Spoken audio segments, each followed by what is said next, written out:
Hi, this is Tim from Technicare Imaging. I'd like to make a video on what I'd like to call the more advanced ways to use the layout tool in the Flow high volume photography software. There are many ways to use this tool, and in this particular example, I'm going to show how we can do a bunch of things here. Obviously, we're making a layout that calls the primary image the text data, first name, text data, organization name, text data for grade, and text data for teacher. I'm also going to show how we would make a class composite. And in this, I'm going to do it with a transparent background so I can have the first name text nodes floating on an opaque background so I can then populate it on another background of my choosing. I'm also going to show how we can incorporate these images to call into this particular layout without having to assign them as group images or push them into the record individually. Okay, let's get started in Flow. I've made a fictitious school here, ABC Elementary School. That's the organization name here. And it's very important that we structure right from the beginning the data correctly that we get from the schools. So obviously the school will probably be providing you with the last name, the first name, teacher, grade, homeroom, and student ID. Of course, Flow will make up the ticket code, and we at Technicare would really love you to use a subject type, and the subject type is either student or staff. Okay. In this example, it would be important to have both the homeroom information correct, being a unique sortable code that I could search on and filter on so I could pull all of the for example, in this case, the children that are in the homeroom 3S, as well as to be able to identify the staff member that's associated to that particular group of students as well. So let's pop into Capture. And as you can see here, I've got my records here. I've got one image only per child. Of course, you could have as many images as you want per record. Let's pull out the funnel and do a little filter on this. And what I want to filter on, let's do the children's composite first. So what I need to do is I need to find all the children that are in homeroom 3S with images. So all subjects with images, and apply the filter. As you see, my database is now dropped down to just 25 students. So let's just work with this particular group of kids right now. I'll close this off, and in the layout tool. Now, let's load a layout. The individual comp. Let's see, where are we here? Oh, custom schools and individual comp layout. Very small layout, as you notice, just 1 inch by 1.5 inches. And I'm going to turn off the grid so it looks a little clearer. And if I show the preview, you'll obviously see the first child and her name drop in on a transparent background. How do you make a transparent background? Real easy. I'll show you real quick. Make a transparent background, and again I made mine inch by, I don't know what I made it, 1.5 inches. Let's just make this one 1.5 inches. Bang. If I go in here right now and choose my opacity and change it so the alpha channel goes to 0, this will now be a transparent background, at which point then we would proceed to add a placeholder, and I would use the numbers basically to make sure this was an 8:10 ratio positioned where I want it to, and I would associate it to either pose 1 or the primary image if I'd selected favorites, if there was more than one image there. And of course, the other thing I did is I threw a text node in, and the text node was simply drawing the child's first name field and center justified, etc. If I show the preview, you'll see this will draw the kid's name and the image. Of course, I would have put some drop shadow on it, I would have put a stroke around it, etc. Let's load the one I've already made up called the individual comp layout. By the way, you appreciate that any fonts you use in Flow are saved on your computer, so any font you have that's available to you will be in the layout, since the layout is 100% done on your particular computer, so you do not have to worry that the lab does not have the font you want to use. Here's the one I'm going to do too. Now what am I going to do with this? What I'm going to do is I'm going to print them instead of JPEG, PNG, so it respects this transparency, 300 pixels per inch. I am going to use the subject's file name in the layout. That will make them alpha by last name, and I'm going to drop them right back into the hot folder. See hot folders, where our hot folders are. I'm going to say OK to that, and what I want to do is I want to do a batch print. This shouldn't take very long, and there it's printing off the 25 of them now. And once this is finished, we'll pop back into Capture and see them there. There we go. So as you can see, here are our children, alpha last name. I'm going to stop here and give you just a slight workaround for this particular composite. If you'll recall, we're going from a really large file down to a 1 by 1 1/4 inch file, and we're going to run it through the render engine once to make these small individual images, and then we're going to re-render these again down into about a 6 by 8 inch photograph to make the composite with, and then we're going to take that again and we're going to render it into that final image where we have the 3 elements coming together. So these images are actually going to run through the render engine 3 times. So at this point, normally I would write a little bit of a Photoshop action and run just these small images through the Photoshop action, apply a little bit of sharpen. Actually, I'd apply a lot of sharpen, and it doesn't seem to hurt them too much. So I'm going to show you how I would do that. First thing I'm going to do is I'm just going to make a copy file here so I can actually play with it in Photoshop. And you only have to do this the very first time. So I'm going to copy this, and then I'll paste it back in here. So I've got a Justine copy right there, PNG.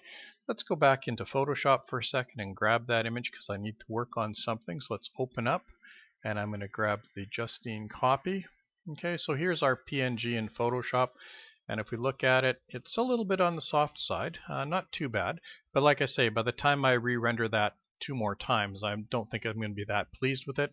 So let's write a really quick action. So let's just go ahead and write an action. We're going to call this sharpen.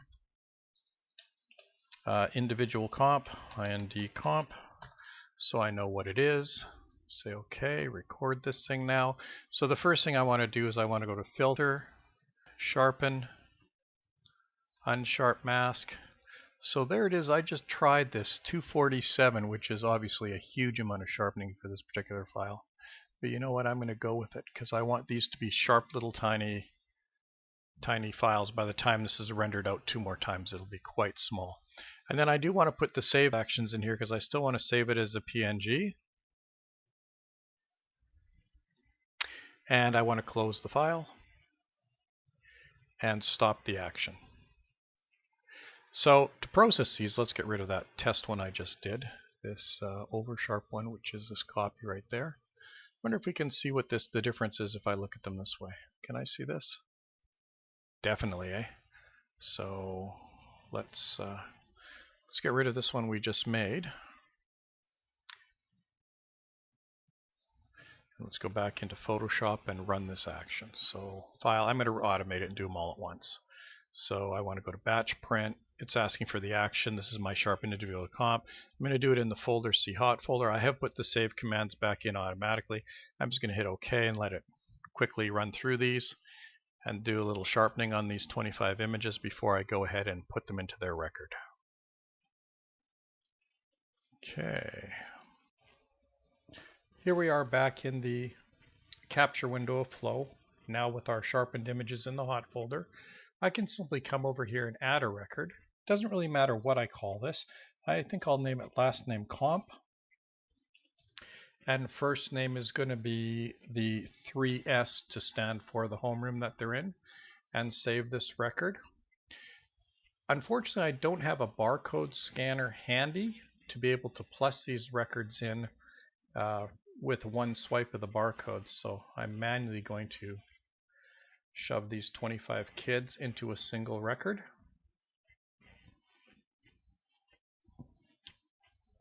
Shouldn't take that much longer to get them assigned, although a barcode scanner would definitely be, handier.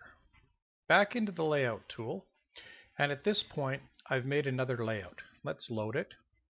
Again in my custom school layouts, and I've made, as you notice here, some for 22 kids, 23 kids, 24 kids. Because there's 25 in this layout, I'm going to load my 25 up comp layout. And as you can see, it just has 25 image nodes on this blue background, at which point then I'm going to ask it to show me a preview. And there we go. So all of our little sharp images now are here, and they've dropped in, and because I had 25 records and 25 children, there they are, alpha last name in this composite. At which point then I am going to save this as a JPEG. So I'm going to go to my print setup, and I'm going to change this PNG back to JPEG, and I'm not going to use the subject's name in the hot folder. And where I'm going to actually put this is right into Flow, where I'm going to be using it from. So in this particular computer, this would be in the C program data Flow graphics. And I made a folder in here called Custom School. And for now, I'm just going to pop it in there. So I'm going to pop it in right in there right now. And this would be the composite. And do a quick print on that. Turn it off. Now, I want to point out to you that as you notice, I made this, if you've noticed, I made this layout to be a 5.79 by 8.1 inches. If I was thinking, I would have made this 8 by 10 product, and that way this comp now could be a secondary product you could sell through Flow as an 8 by 10 composite using basically the same tools and the same, that would just put another product in your catalog and call it an 8 by 10 comp by calling this particular image. All right, so that's been made. Let's go and find it. Look and see, program data, Flow, graphics. I made a folder here called Custom School, and I also made a subfolder called 2016. That's actually where I'm going to drop this image into. And the naming of this file is quite important. I'm going to rename this file to the organization name and 3S for the homeroom, and then I'm going to add CMP on the end for composite. When I do the teachers, I'm going to call them exactly the same thing, only I'm going to use the end is going to change to TCR for teacher. So at the end of the day, when I come home and finish my school, I will have to do this for however many classes there are in a school, and you should very quickly be able to see that I have pairs. So I have a pair, a comp and a teacher, a comp and a teacher, and a comp and a teacher for all the classes you have. While we're in this folder, I'm just going to pop back into this custom school folder and show you the other two pieces that are being used to make up this layout. Here's a 12 by 12 PNG with, I actually have this as a PNG because these are 3 transparent holes that are cut in it. All the text data is going to be put on in Flow, so it'll be set to expand or contract the font depending how big the people's names are, etc. So we're going to let Flow handle all those paths together, all those text sentences together. And the only reason it's a PNG is because I have a bit of a chalkboard outline here with a little bit of a deckled edge that's sort of peeking onto the image. If not, if I just wanted it to be a JPEG, I could have just dropped the images straight on top of the JPEG in the layout tool. The other thing we have is just the background for the composite, and again, that's as simple as this needs to be. Okay, so let's pop back into Flow and let's go find a subject first. So let's go back and find one of these children that are in this class, and here we're back to Justine here in homeroom 3S. Let's go back into the layout tool and change the layout to be the scrapbook page and see if it actually draws the picture for the composite in the second image node we have there. So I'm going to load my scrapbook layout and choose to show the preview, and wow, so now we have the individual image. Obviously the text is just drawing from text, and we have that composite drawing. My apologies. Had to stop here. I did get some questions on this, so I've added this little section in to talk specifically as to the naming and how this is working. As you notice here, it's making calls to the organization name and the homeroom with some other text in between at the end, the AND, obviously dividing the two fields, and the CMP at the end that we added to the JPEG name in the earlier screen. Let me explain to you how this is working. Okay, here we are back in Flow, and you'll notice that the organization name of this particular project is the ABC Elementary School. If I go back into our capture, you will see these are the display fields we have for our school photography. We're also using the homeroom field. I'm using two fields here to call a graphic. I'm just showing that so that you know it's possible. It doesn't have to be two, it could be one. If it was a sports, you might want to use team name. You don't have to swap entire graphics. You could simply insert a logo on top. Or if you're using organization.name, you could have a set of custom graphics for the entire organization called the same way. How do I change an image node into a variable image node that will be able to be changed using data? Here's my regular placeholder, and as you can see, it's found itself in Program Data Flow Graphics, and it's called Photo 8x10 PNG. Let's change that to our custom school 2016. This is the easiest way I found to do it. I'm just going to replace it with that graphic. Now, as you can see, it's a static graphic, and it's not going to change. It's going to be the same for this entire school, calling this one.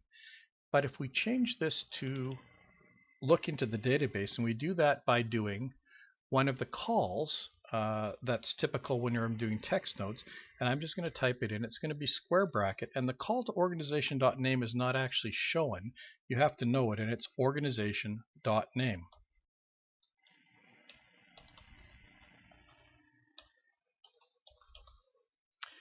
So I'm going to take that and end it with the square bracket to show it's a call to the database.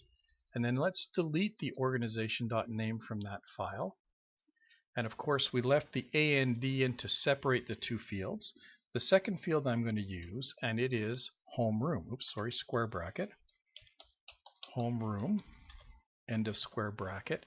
And of course, if I look at the end, I no longer need to call the 3S because that's in the database already.